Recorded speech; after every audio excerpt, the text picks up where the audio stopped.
Welkom by vandag se luistermeditasie. Dit is Woensdag 29 April.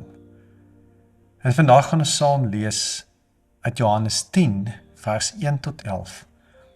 En ons gaan dit lees uit die 2020 vertaling. Ek nooi jou om tot rus te kom in hierdie oomblik van lig en lewe. Die Here is my herder. Ek ly nie gebrek nie. In groen weivelde laat hy my rus. Na water waar daar rusplek is, lei hy my. Hy gee my nuwe lewenskrag. Hy lei my op die regte paai ter wille van sy naam. Selfs as ek in die donkerste kloof ingaan, is ek nie bang vir gevaar nie. Want U is by my. Dit is U staf en U stok wat my gerus stel.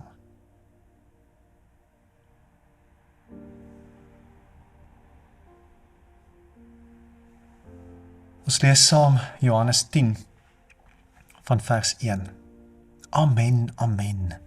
Ek sê vir julle, wie nie by die hek van die kraal ingaan nie, maar van 'n ander kant af inklim, daardie man is 'n dief en 'n rower. Maar hy wat by die hek ingaan, is 'n herder vir sy skape. Vir hom maak die hekwagter oop en die skape luister na sy stem. Hy roep sy skape op hulle naam en lei hulle uit. Wanneer hy al sy eie skape uitgelei het, gaan hy voor hulle uit en hulle volg hom, omdat hulle sy stem ken. Hulle sal 'n vreemde nooit volg nie, maar van hom wegvlug, omdat hulle die stem van vreemdes nie ken nie. Hierdie gelykenis het Jesus aan hulle vertel, maar hulle het nie begryp wat hy vir hulle sê nie. Jesus sê toe weer, amen, amen, ek sê vir julle, ek is die deur vir die skape. Almal wat voor my gekom het is diewe en rowers. Die skape het egter nie na hulle geluister nie. Ek is die deur. As iemand deur my ingaan, sal hy gered word. En hy sal ingaan en uitgaan en veiding vind. 'n Dief kom net steel en slag en uitroei. Ek het gekom, sodat hulle lewe kan hê, en dit in oorvloed. Ek is die goeie herder. En die goeie herder lê sy lewe af vir die skape.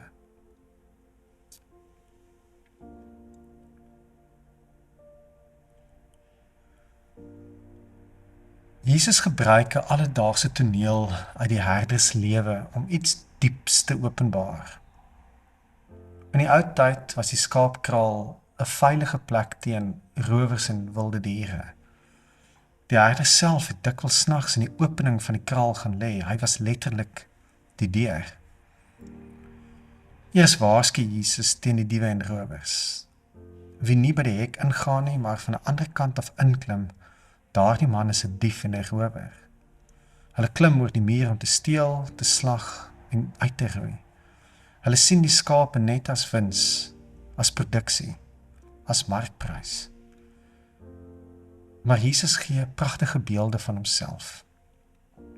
Eerstens is hy die hek. Die hek wat beskerming en beveiliging bied. Deur hom kom jy veilig binne.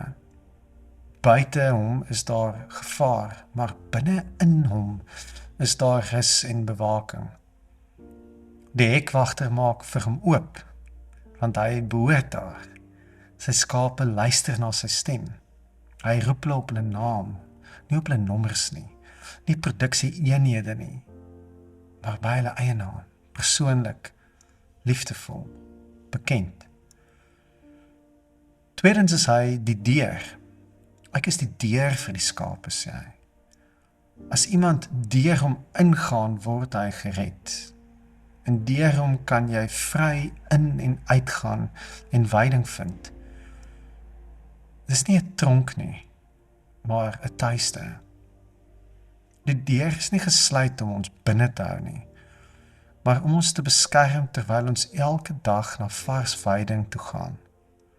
In hom is daar vryheid en veiligheid.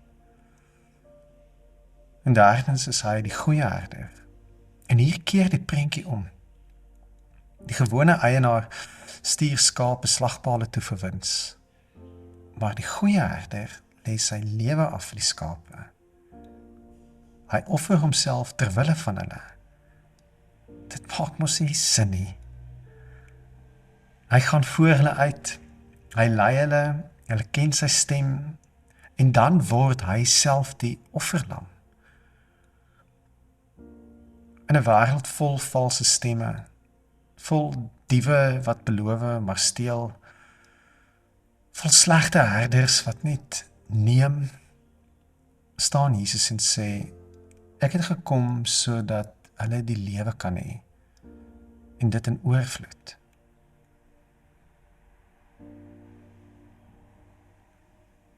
Die uitnodiging is om na sy stem te luister. Die uitnodiging is om in en uit te beweeg, totdat julle mekaar goed ken.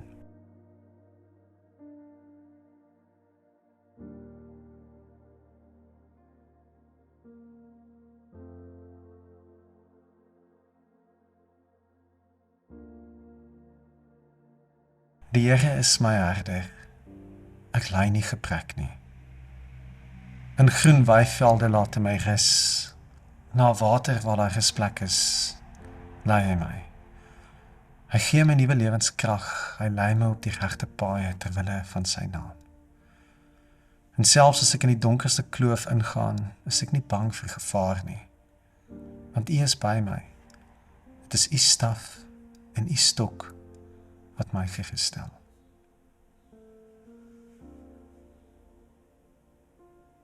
Ons Vader wat in die hemel is, laat U naam geheilig word.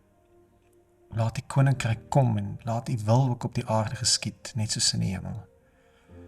Gee ons vandag ons daaglikse brood en vergeef ons ons oortredings, soos ons ook die vergewe wat teen ons oortree. En laat ons nie in die versoeking kom nie, maar verlos ons van die bose. Want aan U behoort die koninkryk en die krag en die heerlikheid tot in ewigheid. Amen.